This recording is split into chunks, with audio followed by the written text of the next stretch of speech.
continental land, and I pay my respects to their elders past, present and emerging. That ought not to be simply a formality.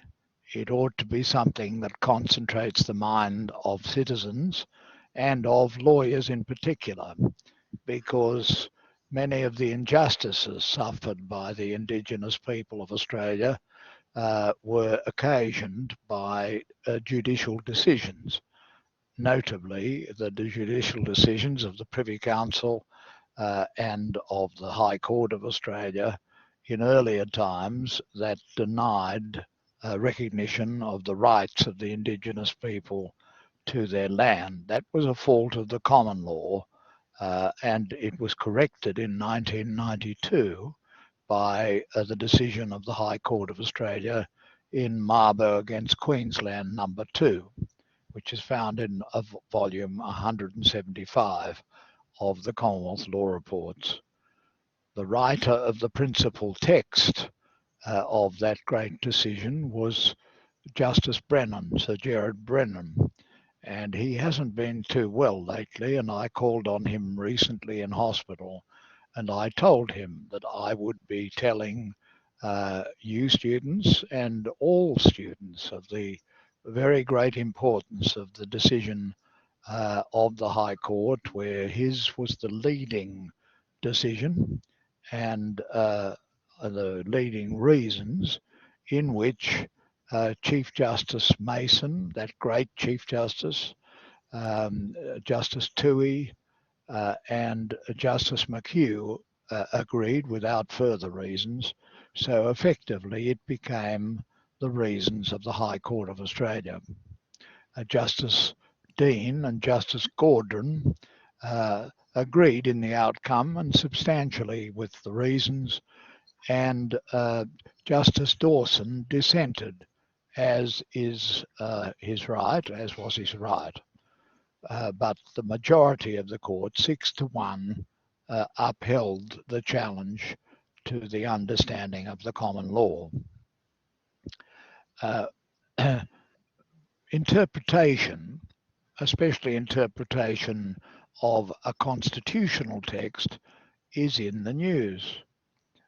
The decision of the Supreme Court of the United States in the challenge to the attempt to override the earlier decision of that court in Roe against Wade, which had held that there was a constitutional right for women in the United States to secure an abortion and not to be liable to criminal or other penalties, is under challenge. And according to a draft of the decision of Justice Alito, a judge of the Supreme Court of the United States, it appears that the majority of that court is sailing towards a new decision which will remove the validity of the earlier decision permitting abortion. It's interesting that the Supreme Court of the United States, after initially refusing to comment, has subsequently confirmed that the document which has been released to the media is a genuine document, that the preparation of the reasons of the Supreme Court of the United States is not finalized and may be changed or modified, and that its release was a serious breach of trust on the part of somebody who had access to the decision in draft. In Australia, we have never had, touch wood, a release of a draft decision of the High Court of Australia.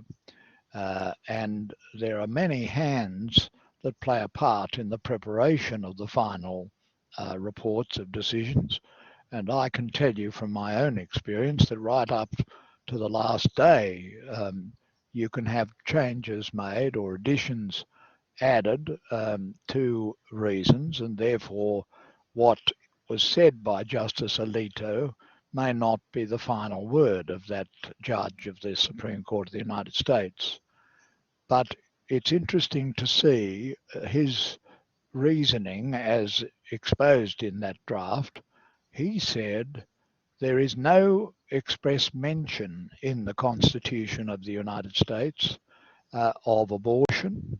There is emphatically no expression in the Constitution of a right of women in the United States to enjoy the access to abortion as a constitutional right. And so he founded his reasons, as reported in the draft, upon the fact that there was no express mention of abortion, no express mention of a right to abortion.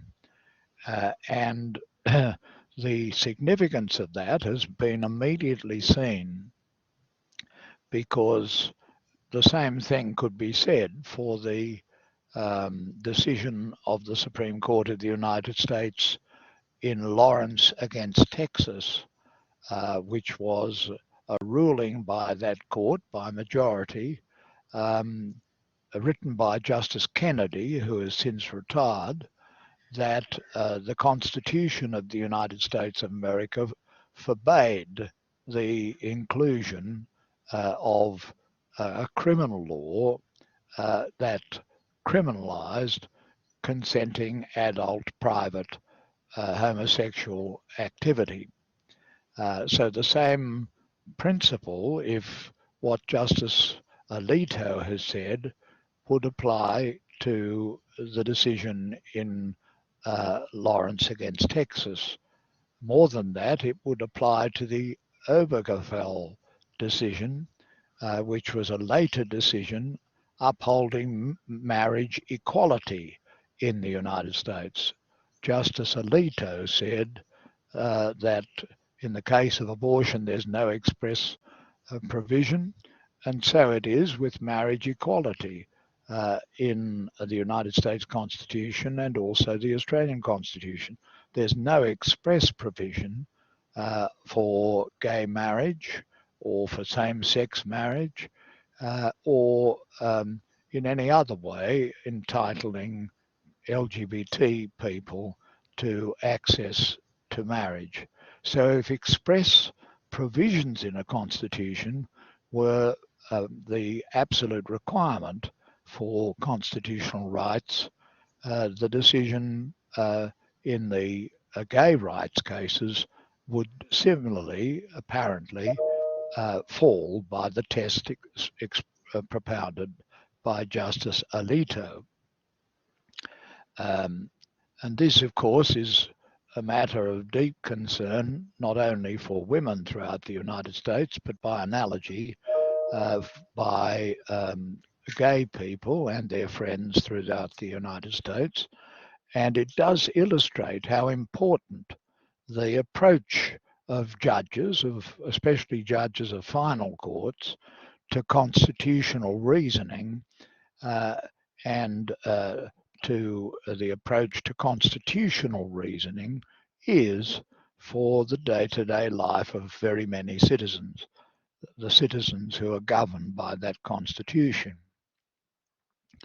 Now, there's one flaw that appears at once in the reasoning of Justice Alito so far as it has been reported in the Australian media. And that flaw is that the very nature of a constitutional document is that it is generally brief. The Australian Constitution and the United States Constitution are both brief documents that was written many years ago, and that is certainly true of both the United States Constitution, which was written in the 1790s, and of the Australian Constitution that was prepared in the 1890s, 100 years later, there's no express provision in either of those documents of a right to judicial review. That is to say, a right to have the legality of a law made by Congress in the United States or the Parliament in Australia determined finally by judges. Very early in the life of the American settlements that came together as the United States of America, this very question arose. And there were many in the United States who, based upon the principle of parliamentary superiority and sovereignty in the United Kingdom, from which both countries, Australia and the United States, derived their legal system, it was said by many that if there's a fight about what a law means and whether it's constitutionally valid, that is not determined by an express provision in the Constitution of the United States.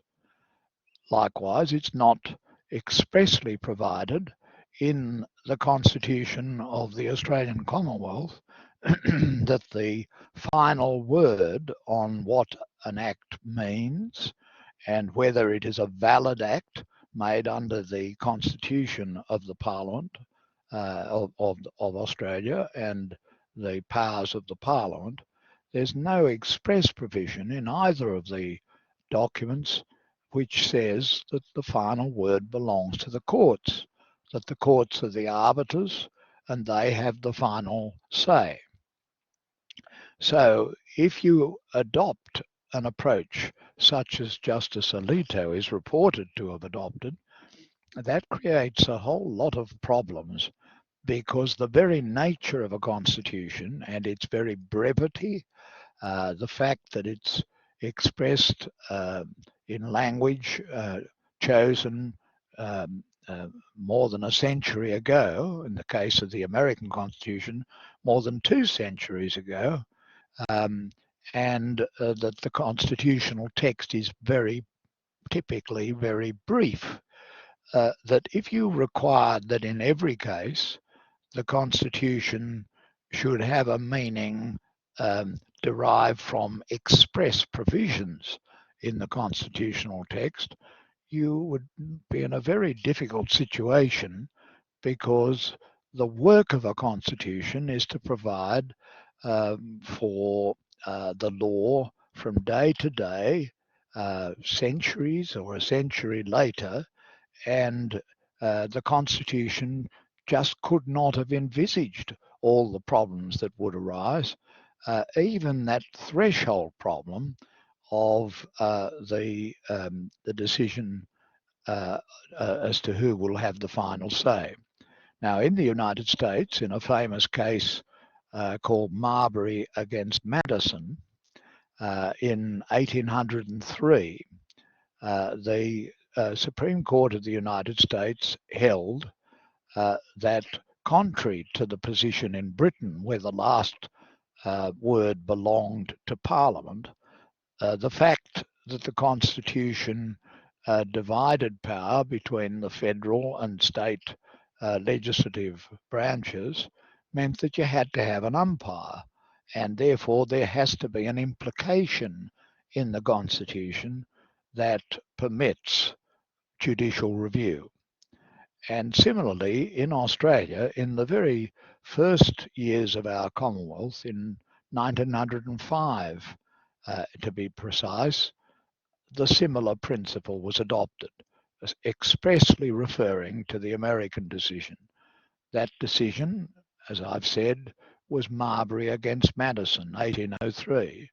And there was a case in the High Court of Australia, AHYP, AHYP, in 1905, that said the same principle applied in Australia. And it didn't apply because there was an express provision about the matter, a matter so important as who is the arbiter. Is it the legislature or is it the judiciary? There's no such express provision, and that's why you have to have implications. And in accordance with the Marbury and Madison principle, the implication is that it belongs to another branch of government, namely the judicial branch. And that has been the law in the United States of America since 1803, and the law in Australia since the beginning of the Commonwealth. And that settles, I think, the principle that for constitutional interpretation, the very nature of a constitution is that it is required to work from year to year, decade to decade, and century to century. Means that it just wasn't possible, no matter how brilliant the founders were, to envisage all the changes that were going to happen in the life of the Constitution, that has to be entrusted to the judiciary. And that's why the judges have to have power to draw out from the Constitution and from the actual text, to draw out the answer to new problems, such as the claimed right to abortion or the claimed right of LGBT people to get married. And that is what our courts have been doing. There is a private dining room in the Supreme Court of the United States. And I've been to the Supreme Court of the United States under successive Chief Justices when I was a Justice of the High Court of Australia. And in this private dining room, there are two portraits. One is the portrait of Marbury, and the other is the portrait of Madison. And it might not be a bad idea, whilst there's still time, to take Justice Alito into that room and to remind him that from the very beginning of the Supreme Court of the United States, as of the High Court of Australia, you have to have a power to deal with implications. And implications are a very important part of the job of a judge of the final court in both the United States and Australia, and in India, and in Canada, and in New Zealand, and in all the countries of the common law that have constitutional texts. One way to answer the quandary, well, what does the court do in order to derive the implications and to find the boundary between an implication that is necessary and predictable as against one that is not necessary and not acceptable, is to look to what the founders of the Constitution meant when they put the Constitution together. A threshold problem with that theory is that because they couldn't envisage all the problems that would arise in the lifetime of their document, they can't really be expected to have said anything about new problems that didn't have a background at the time. This has led to two solutions. One solution is the so-called original intent solution. That is, you do go back to the founders, you do go back to their work, you may have a look at what was said in the constitutional debates that led to the framing of the Constitution. That was not permitted earlier in the piece, but is now permitted both in the United States of America and in Australia. But it is not to be expected that the judges of the past would have given any particular thought to abortion. It was not then something that was common, and it was in fact prohibited under the criminal laws of the colonies in the United States, later the states.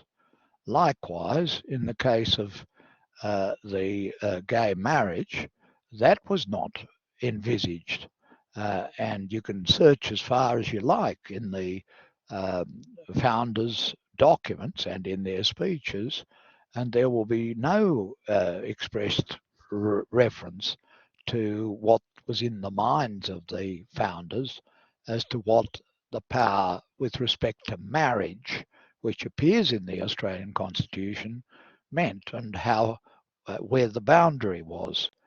Did that power of marriage apply to gay people, or was it only available to heterosexual people? And this is the issue that's posed by the doctrine of original intent. In Australia, there have been relatively few of the justices of the High Court of Australia who adopt the principle of original intent for the purpose of guiding their decisions on contemporary um, Australian social problems. But intent as to what words, when they appear, mean, and what the implications to be derived from those words extend to, is always going to be complex, and in a constitution, it's going to be important. And in the United States, there have been quite a number of the justices of the Supreme Court who, trying to narrow the ambit of the implications and the extension of the Constitution, have adopted the original intent approach. Possibly the most famous recent exponent was Justice Antonin Scalia. He was a strong advocate of the original intent. In Australia, there have been relatively few, very few justices who hold themselves bound by the original intent thesis. Justice Hayden, from time to time, appeared to indicate that he thought that that might be the correct approach, and he appeared to apply it. Justice Callan sometimes took a similar view, but most of the justices in Australia have not applied the original intent view, in my case, because I think it is just inconsistent with the purpose of the Constitution and what it was meant to do and how long it was meant to last. And therefore, I didn't agree to original intent. Justice Scalia had in his books next to him, he had a dictionary of the English language of 1776. That dictionary allowed him to go peering in the dictionary for what a word that is used in the Constitution means. And of course, you'll see at once the inherent conservatism of that approach, because it's really seeking to bind the people of today into a view of the Constitution and constitutional interpretation that will really lock the Constitution into the minds and actions of people hundreds or 100 years earlier. So it's a very conservative and conservatizing approach to constitutional interpretation. It's also one which the exponents of that thesis have not applied with consistency. In the Second Amendment to the American Constitution, there is a provision for a citizen militia. This is the so-called right to bear arms, the right to have guns. And this is something that the many American citizens and very powerful lobby interests lobby to enshrine in the Constitution and to uphold.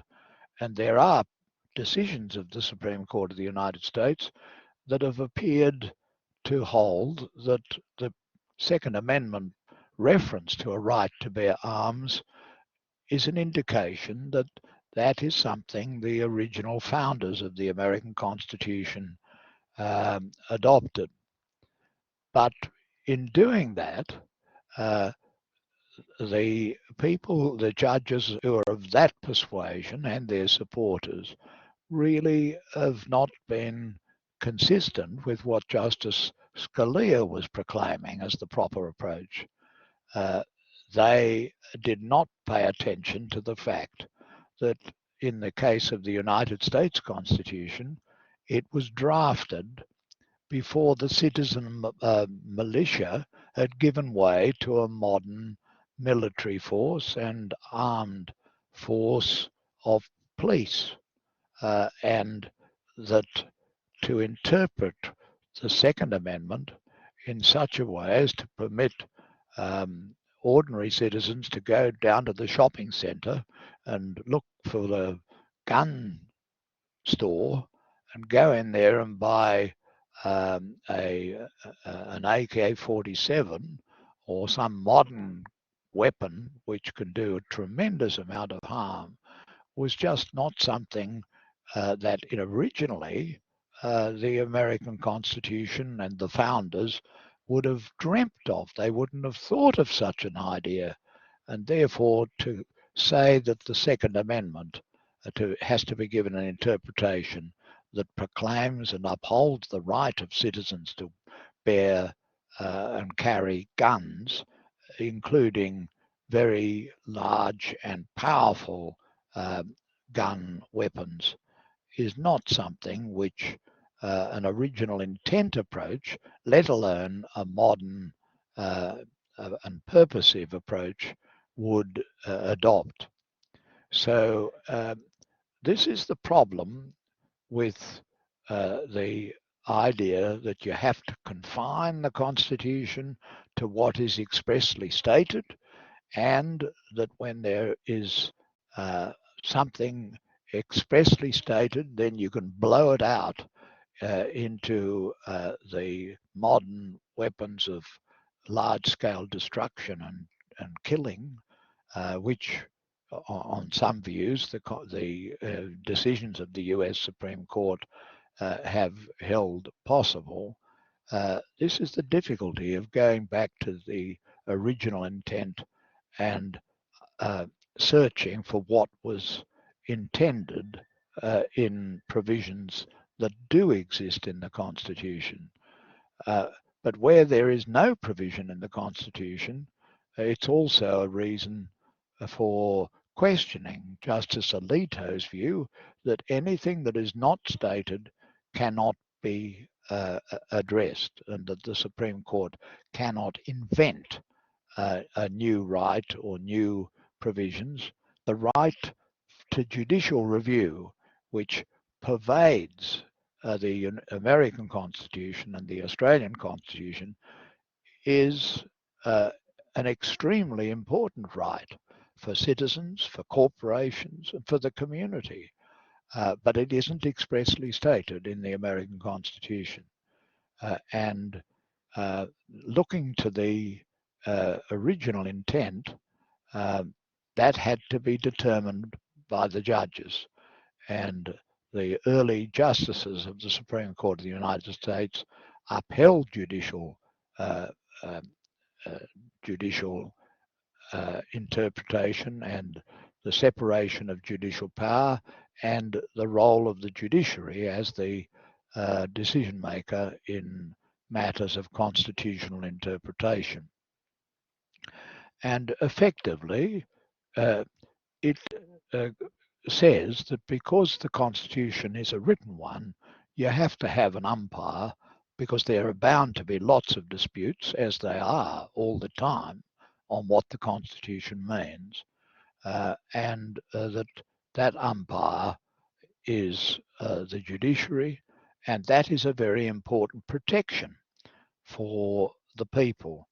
If, as in England, it was simply to send the matter back to the Congress of the United States, then it wouldn't necessarily reflect what was the way the Constitution best governs the relationships of government and citizen, and government and government, or citizen and citizen, in their disputes.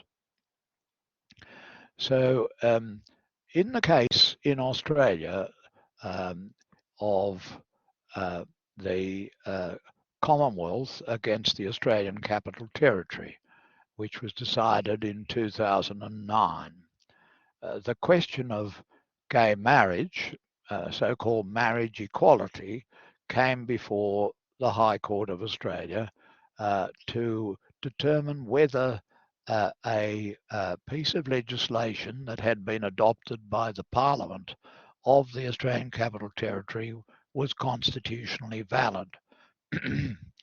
As I've said, nothing specific about gay marriage in the Constitution.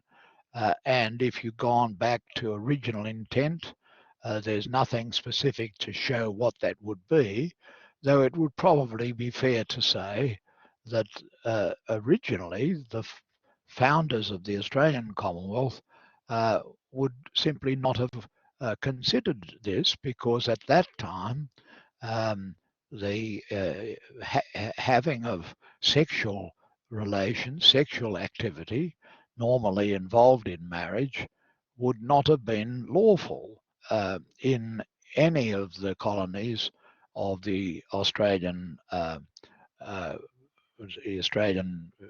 imperial past, or in any of the states under the federal constitution.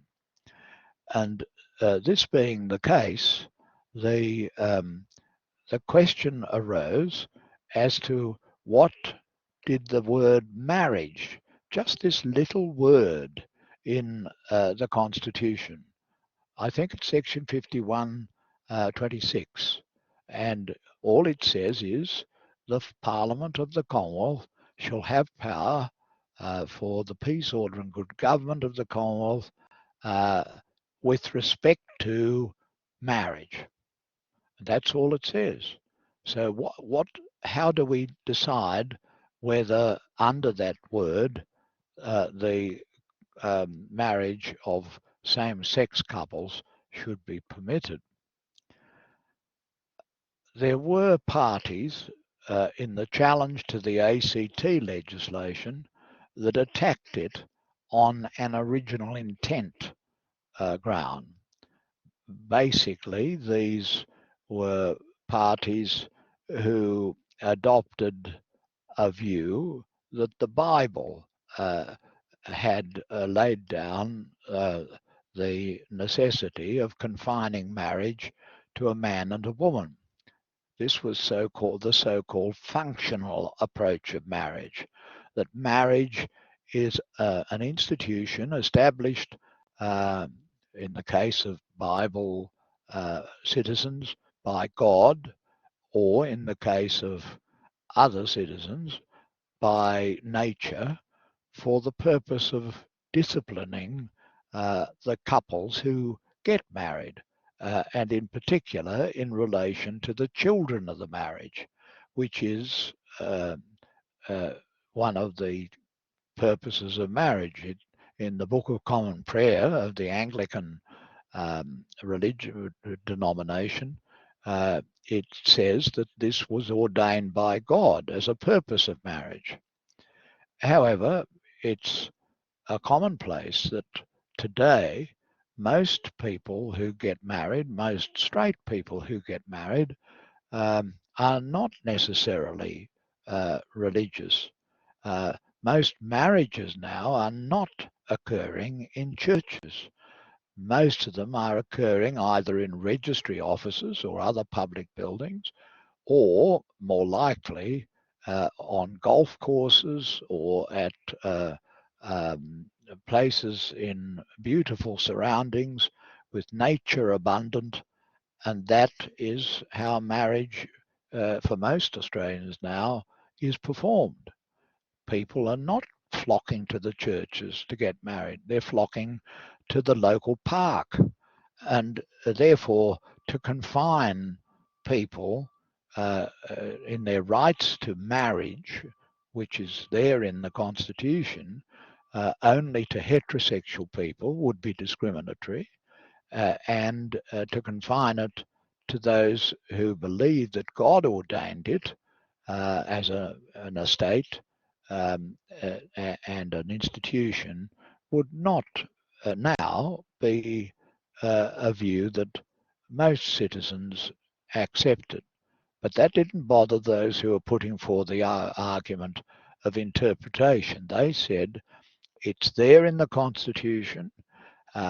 If you take an original intent, the original intent limited it only to straight couples, and its purpose is for the protection of children, the children of the marriage. And this is a functional capacity. I saw one submission on behalf of a major church that said it comes from the design of and the complementarity, it was put, of the male body and the male sexual organ and the female body and the female sexual organs. And therefore, these were the reasons that were advanced for confining a marriage, the little word that's used in the Constitution, only to heterosexual marriage. But there were problems with this approach as well, because as is commonplace, many people get married who don't have children. Increasing numbers get married today who don't want children and will resort to contraceptive means and not have children. And therefore, if you laid down a rule, only people who are going to have children can have a marriage, then you're going to confine the class to a much smaller segment. And that would not seem to be the way the word marriage, which is expressed in its generality, should be interpreted in the Constitution. As I've often said, the Duchess of Alva, who was one of the senior princesses of the Kingdom of Spain, got married, and no one questioned her right to get married. She had found a husband who was about a third of her age. She was 80 or more, and the husband was in his late 20s or 30s. And therefore, they got married, and she was the princess of the kingdom. No one would question their right to do it, although the possibility that from their marriage would spring children was apparently rather remote. And therefore, the interpretation that confined marriage to heterosexual couples who are of a childbearing age and who want children and who will have children and whose bodies are complementary for that purpose didn't seem to be a very useful approach to the interpretation of the word for the generality of the Australian people. The High Court, in deciding the case between the Commonwealth and the ACT, confined its reasons, as often it does, to the essential case that has to be determined. And this was, did the Parliament or the Legislative Assembly of the ACT enjoy the power to enact a inverted commas marriage for the ACT, where the Parliament of the Commonwealth had enacted a Marriage Act of 1968, which did provide expressly for a marriage, but didn't provide for same-sex marriage. And the High Court through the words of Justice Hayne, said, this is not a question of original intent. This is just a question of the ambit of the word of generality, marriage, and the fact that marriage means different things in different societies. In Utah, at least until the Supreme Court of the United States set in, for the Mormons, whose religious doctrine permits a man to have multiple wives. I don't think it applies in reverse, but it held that that was not valid in the U.S. Constitution, but it was an indication of the fact that different religions, including the Islamic religion, in different parts of the world at different points of time, have had marriage which is otherwise than the notion of a Christian marriage, which had been expressed in a court in England in the case of Hyde against Hyde. But I insist that the essential word, as the High Court pointed out, was the word marriage. And the word marriage, you didn't have to bother about the original intent. You didn't have to trouble yourself too much about the complementarity of men and women's bodies and their sexual organs. You had to look to what the essence of marriage was, which was that two people of marriageable age and otherwise permitted in a class permitted to marriage, who proclaim their love for one another and wish to be married, should be able to do so. And they can do so, so the High Court said, under federal legislation, because the federal parliament has stepped into this area of legislation, and it isn't open to a territory of the Commonwealth using its residual power to step into the same territory and to enact its own version of marriage. So marriage equality was lost in the High Court of Australia. But as everyone knows, the decision in that case, which affirmed the validity and ambit of the federal marriage power, was unanimously affirmed to extend to same-sex marriage. And that was the precondition in the coalition party room for the conduct of a survey, which was not compulsory. It was not a constitutional referendum, but it was a tapping of popular opinion. And that came out, as is known, with a vote in favour of including same-sex marriage in the marriage power, and therefore affirming that the federal parliament had the power to do it. And not very long after that, the coalition members who had been wavering on whether they should extend the power took courage from the survey result of 2/3 in favour, 1/3 against, and they enacted extensions to the Marriage Act of 1968 to permit same-sex marriage. Two things occurred to me at the time of that survey decision.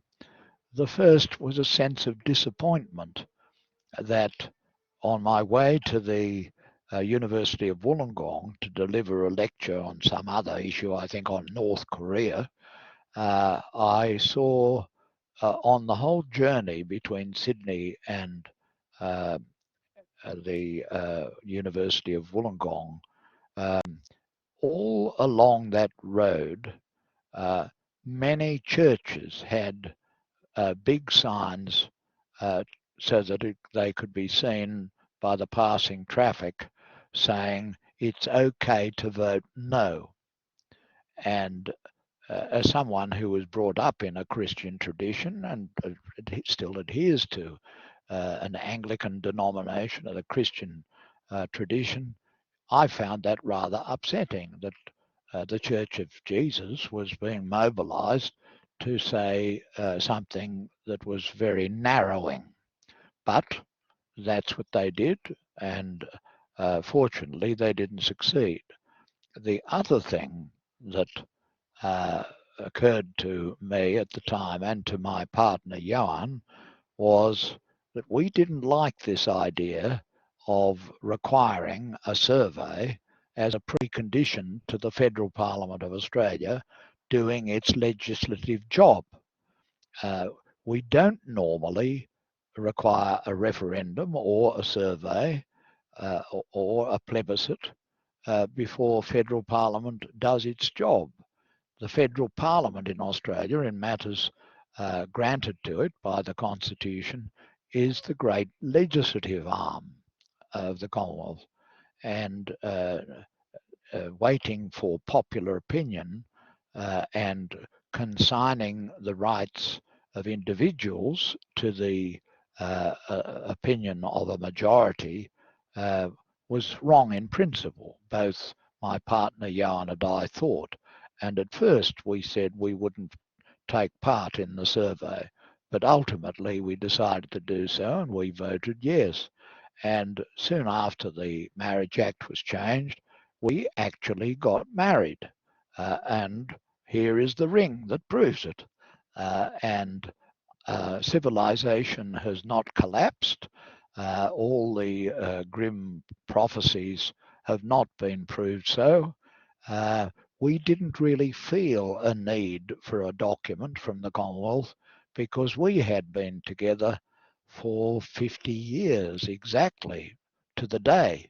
And then when we got married, soon after the plebiscite or the survey, and therefore we rather felt married. You don't really need permission from government to have a close and loving relationship, but it's something that citizens have a right to, and we felt ultimately that we should do so. Now, that's what I want to say about constitutional interpretation. It's the most important work that the High Court of Australia does. The High Court of Australia is the guardian of the Constitution. It has to determine the boundaries of constitutional powers, and in our Constitution, the donation of the heads of power to the Federal Parliament in Section 51 and 52 of the Constitution are the sources of the federal power, and under the Marbury against Madison doctrine, determining what the grant of power is and what it means and what its ambit is, that's all finally determined. There's never a question that cannot be resolved, and the umpire is the High Court of Australia. And that's our system of government. It's absolutely central to it. And most judges do not take a view that that something must be expressly mentioned, or that the way to resolve the ambit is to look for what the purposes of the founders was.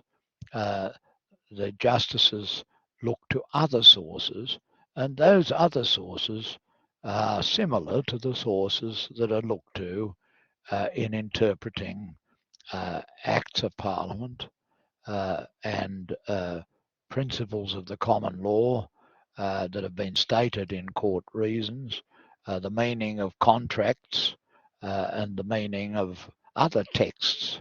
That is something that has to be done all the time. And lawyers, ultimately the High Court of Australia, have the final say in what the meaning of the text is. And people accept that, and that is how we live under the rule of law. The law ultimately is defined by the judiciary, and most ultimately by the High Court of Australia, which is the final court of appeal in this country. When I was at law school, most of the law of Australia was made by judges, and most of the judges who made our law were judges in England. This is even during my time at law school, which was from 1958 to 1962. So it's a long while ago now, but not so long if you think in terms of history and the flow of history.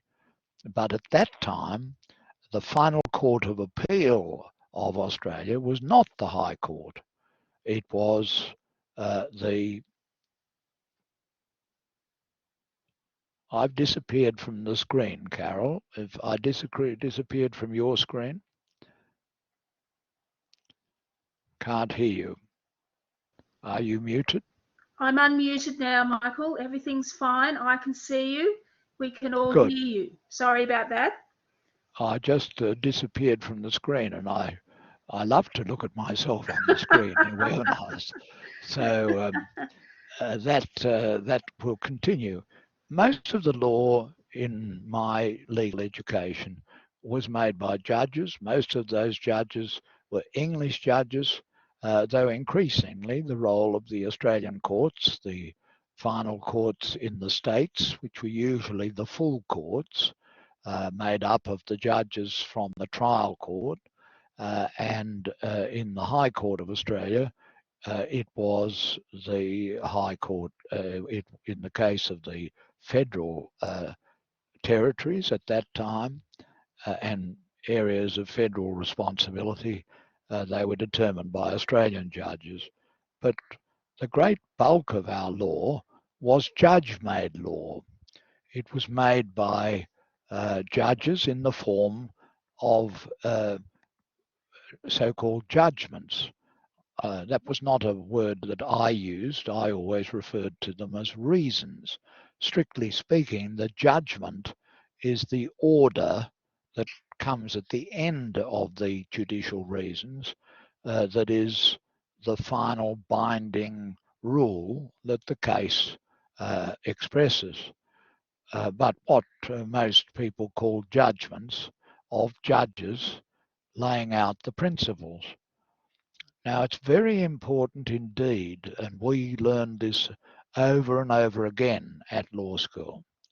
It's very important to recognize that not everything that judges in our tradition state in their reasons, or so-called judgments, is part of the law or is a binding part of the law. In a case called Garcia against Australia and New Zealand Banking Co., which is reported in the Commonwealth Law Reports, I went back to my law school memories and the very strict rule that we learned in those days, which was that to find the binding rule in a case, which became part of the precedent for which the law stood, the precedent of the common law or of the meaning of a federal or state statute. You first have to decide what the judges ultimately ruled, and that is found from the formal order or judgment that issues from the court after a case. And once you've done that, you disregard the dissenting judges and just concentrate on the judges in the majority. And once you've found who they are, you then have to search through their reasons, which are in a discursive form, which is the way our legal system operates, and get to the very essence of what they decide as between the parties before them, and what is necessary for that ruling and the final judgment or order of the court is the binding rule. And that is often in a very short space, and it's a very small collection of words. And those words are expressed in the English language mostly, and then you've got to use those words to find what the law binding on Australian citizens, corporations, institutions, and otherwise governments stands for. And that's what we learned at law school. Most of our time was not learning about constitutional interpretation. It was not learning about statutory interpretation or the interpretation of regulations or bylaws made by the federal, state, or territory legislature. Not at all. That was a relatively small part of our work as students, and a rather small but growing part of the work of the courts of Australia. But a number of things happened. First of all, the line of appeal to the Judicial Committee of the Privy Council was cut off gradually by statutes of the Federal Parliament and then ultimately by the Australia Acts of 1986. And those acts, by agreement, unanimous agreement of all the federal and state legislatures, held that the right of appeal to the Privy Council should end. And therefore we were not looking with the same strictness at the decisions of the English courts. We could look at those decisions, and we still do, because they are writing in our language. They have a very accomplished judiciary. Often they're dealing with problems a little bit before we have to deal with them. And it's often useful, and was more useful in the days where our legal systems were more similar, to have a look at what English judges and sometimes New Zealand, Canadian, South African judges said was the law. But the method of deriving the principle that is binding in the common law was one that used necessarily the English language. And it's very important to realize how ambiguous the English language is. It's not surprising that it's ambiguous, because it's a language which comes historically from two very different sources. The major source comes from the Anglo-Saxons.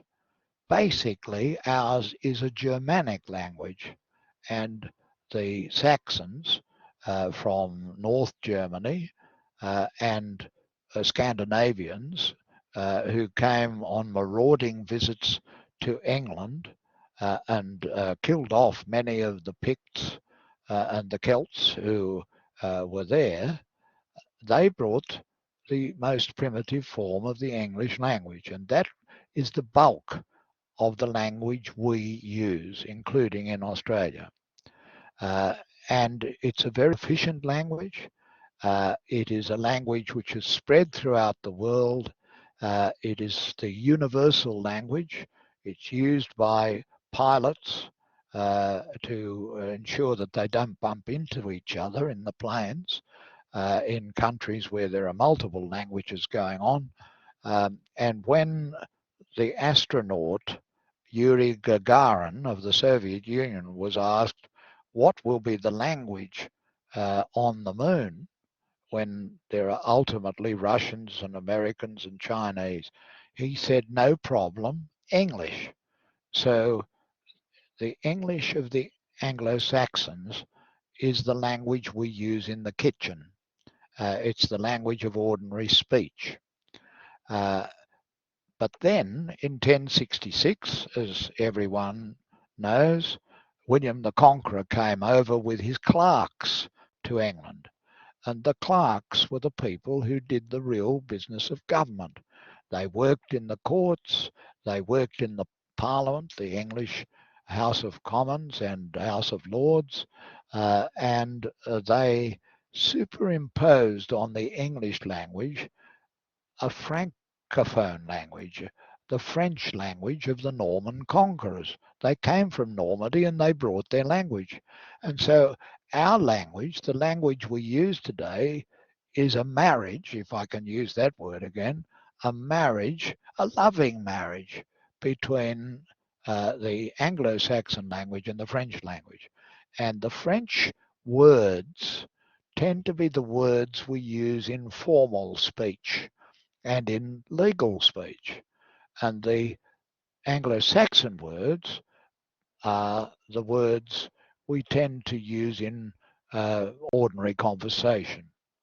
And between the two, you often, or even usually, have for every concept two words. This is why English is such a wonderful language for literature and for poetry. It's a wonderful language because we've always got two words for every concept. But of course, the concept will often be marginally different. Last will and testament. The will is a German word, will. The testament, testament, is a French word. And those two concepts provide the English language. And there is, in the understanding of the English language, what my great teacher at law school, at Sydney Law School, Professor Julius Stone, taught me, there are leeways for choice. That means there will be an ambiguity. There will be an uncertainty. What is the marginal meaning of a particular word or expression? And it won't be written in stone. It will often be a matter upon which people can differ, and it will the differences will ultimately, if the document or the instrument is a statute, as increasingly it became, will be the job of the courts and of lawyers helping the courts. And when the lawyers went away at the end of the day, when they're gossiping or talking to each other, they'll be speaking a German language. And when they went away and then began to write it, they'll be using often a Norman language, a Francophone language. And that is why our language is wonderful, is poetic, but it's a devil of a thing for getting very precise and accurate words. And that's why statutory interpretation, the interpretation of acts of state and territory legislatures, and interpretation of the rules made by courts or regulations made by the executive have to be decided. Many people, even Sir Anthony Mason, say if you really want to know what a decision of the High Court says, you've got to start with the Kirby judgment, meaning the Kirby reasons for judgment. And I regarded that as a great flattery by Sir Anthony. But I think he was saying essentially that I spoke and wrote in the Anglo-Saxon word. If there was ever a choice, I would favour the Anglo-Saxon word over the Francophone word. And I did so in writing, whereas most people, most lawyers, switched over to the Francophone emphasis.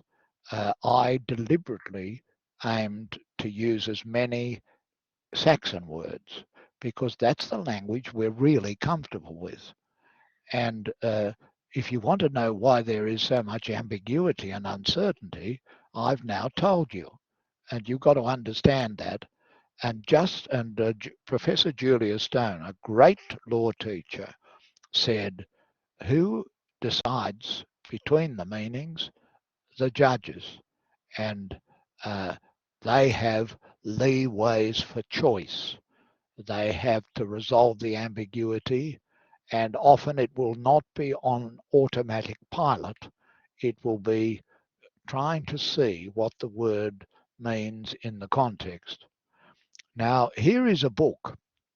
It's published by the laws of Australia, and in fact it's part of a section of the laws of Australia, TLA, which deals with interpretation, statutory interpretation.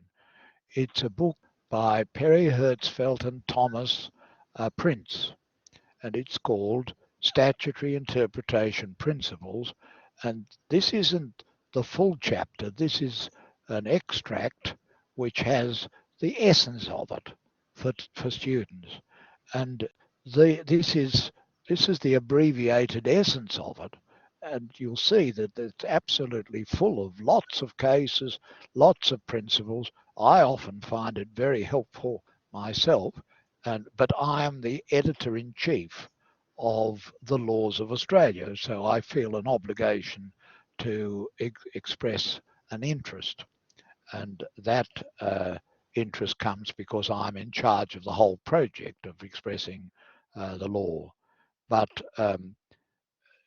every case, almost every case that comes before courts today involve the interpretation not of judicial sayings in the past, like the Marbury case. That was a matter of going back in the old cases and then deciding whether they established the common law of Australia today. Most cases involve interpreting words in acts of Parliament. Take the case of Carr, C-A-R-R, against Western Australia. This was a decision of the High Court of Australia in 2007, and it concerned a person who was on a charge of bank robbery, and it concerned the application to what happened to that person of provisions of the Criminal Code of Western Australia, which had been enacted. Those words were enacted to overcome what was called verbals. They were words which were not confirmed, but were planted in the mouth of the accused persons by police officers who said, the accused said, "Fair cop, Gov, you got me for good and I am guilty as charged." And then when those words were told in the trial, the accused would disagree and would say he said nothing of the sort. And then there would be a fight in the trial as to where the truth lay. And in order to overcome that problem, parliaments throughout Australia, following law reform reports, including some in which I participated in my days as chairman of the Australian Law Reform Commission, those words were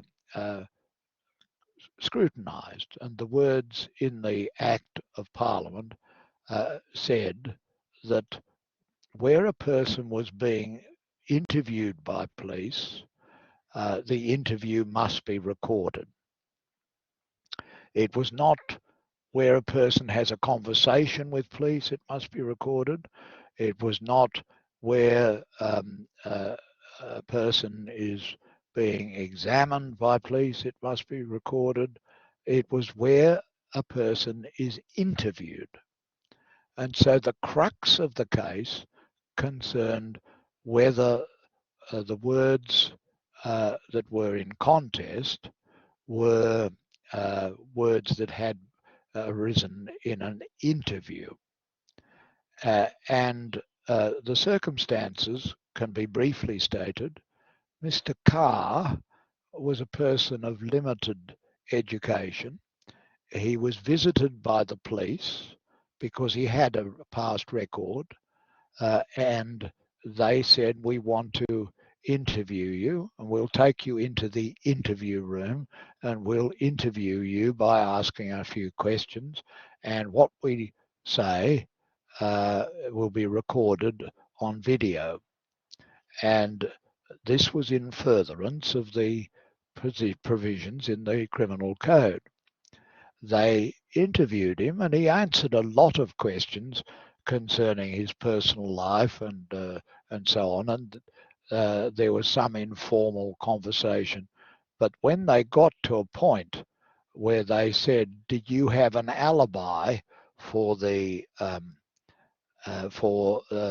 afternoon when the bank robbery occurred?" He said, "Well, this is getting a bit heavy now. I would like to see my lawyer before I answer any further questions." And the police said, "Fair enough." And they said, "We are terminating the interview." And that interview was terminated at 6:15 p.m. And that's what the tape showed. But then they led Mr. Carr into the watch room and they began having a very informal conversation with him. They used swear words in the conversation. The police did, and Mr. Carr did. And this was within minutes of him moving out of the interview room into an area of the police station. But that area of the police station was under surveillance. It was under surveillance of cameras, which could pick up everything that Mr. Carr said.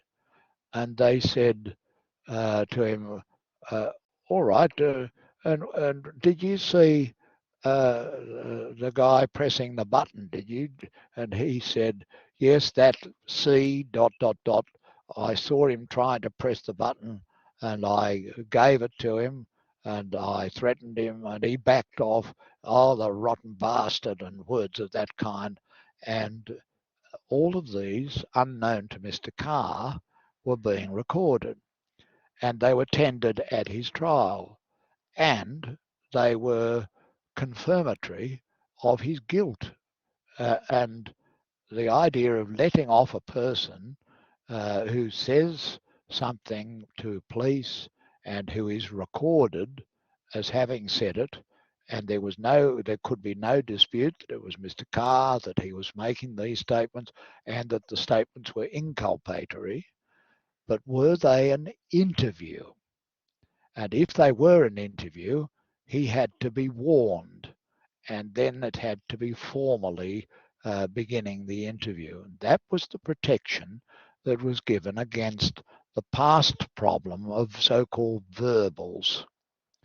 And so it went to the trial court, and the trial judge said, "No, I think this is entirely safe, and I think it's within the meaning of the word interview used in this context, and therefore I'll admit the evidence." And they did, and Mr. Carr was convicted, sentenced to imprisonment. He then took that to the Court of Criminal Appeal in Western Australia, and that court confirmed his conviction. And he then sought special leave to appeal to the High Court of Australia. He was granted a right to appeal, and he challenged the appeal on the basis that he had not been interviewed and he had not been given the right, if he were interviewed, of a warning before the interview was conducted. The majority judges in the High Court of Australia held that an interview didn't connote a formal exchange. He said one thing and the answerer gave an answer. And that was not a requirement, and that the earlier warning he had received was sufficient, even though effectively Mr. Carr was tricked into making the statement. And when he was in the interview room and when he had been warned, he said, "This is getting heavy and I'd rather see my lawyer first." And the police said, "Fair enough, we're terminating the interview." So I took the view that interview meant a formal exchange. And in my reasons, which were in sole dissent, as sometimes happened, I said, you can describe an interview how you like, but the great dictionaries of the English language, the American Webster's Dictionary, the Oxford Universal Dictionary, the Macquarie Dictionary in Australia, speak with one mind when they say an interview is a formal exchange. And what happened in the interview room with Mr. Carr was a formal exchange. But what happened in the watch house when he was after the end of the formal exchange was not part of the interview, and it was not part of the interview that was formally recorded, and therefore it should not have been admitted. The view of the majority states the principle of the case, but the case presented the kind of quandary that judges have to decide all the time in interpreting federal, state, and territory statutes. And that's why I think the task of interpretation is very enjoyable, because it's a matter of unraveling puzzles. And if you don't find that interesting, then you should become a landscape gardener or a merchant banker or do some other job, because lawyers have to unravel puzzles. And that is part of the importance and part of, I think, the pleasure of being a lawyer. But always keep in mind that ours is a language of two streams, and that leads to inevitable ambiguity, and that ambiguity has to be resolved, as constitutional disputes do, by judges who are trained lawyers, and that is the most important task that judges have to do for most of their lives, is interpret statutes, bylaws, court rules, and other documents. So that's why when I was asked by Carol Gray to speak at this session today, I leapt at the opportunity, because this is something I always enjoyed, and the rules of the game are very simple, and they derive in a way from the letter of St. Paul to the Corinthians. In his letter to the Corinthians, Paul said that there were three things: faith, hope, and love. Sometimes it's faith, hope, and charity. But the greatest of these is love. That's what St. Paul is recorded as saying. So adapting that approach, I believe that the task of interpretation involves text, context, and purpose. But the greatest of these is text. Text, context, and purpose. But the greatest of these is text. That is the foundation, but it's not the end of the task. And in the case of Carr, the text gave enough indications that there had to be a formality about recording the formal conversation. The context was the introduction of reformed law to prevent verbals, and the purpose of the legislation was to be fair to the police, but also to the accused. And they tended, in my view, to justify taking the view that what had happened had not complied with the Act, because the text, context, and purpose seemed to me to indicate otherwise. But the majority judges felt that the Act had been sufficiently complied with, and therefore that Mr. Carr's conviction should stand. So that is basically what I wanted to tell you. It takes a long time to tell you about the central aspects of your work as a judge. I held judicial office from 1975 until 2009, 34 years. But the greatest of my tasks was constitutional interpretation, and the second greatest was statutory interpretation, and the third greatest was interpreting and expressing the common law.